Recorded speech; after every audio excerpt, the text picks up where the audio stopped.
Mi non so, mi proprio non so. Vi fa un esempio, voi sapete i soldi, regolari, né? No, in nero. Perché c'è una legge che dice che quei soldi, i vevei, lascia perdere, che quella legge l'ho provata anche a me, lascia perdere ste miserie. Comunque la legge da ghedia al porco, no?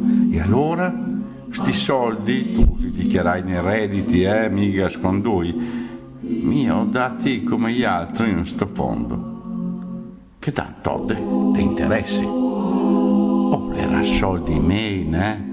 Mica robai, anzi qualcosa, basta dirlo.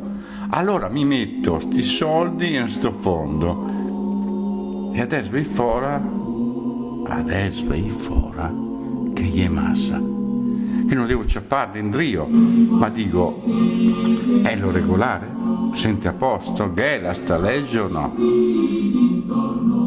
Sonte mai venuti a casa vostra a guardare dove aveva investito i soldi che va a lasciare la mare, il padre, i nonni?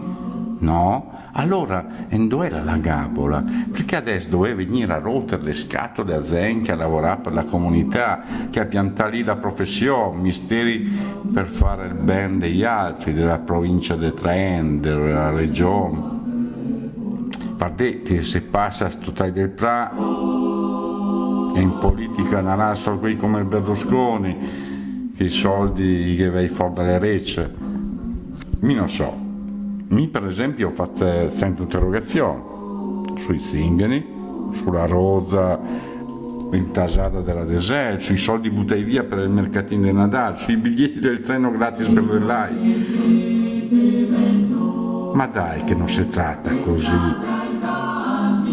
Nessuno che c'è famiglie e passa voti in Trentini, che ha sempre fatto il suo dovere, che Orcia ci aveva allora. Nessuno voi in Piazza Dante a vedere come va le robe per una pipa di tabacco. Dai che stavolta che devo fraccare, un bel discorso, no? Oh, guarda che te sei in portaborse,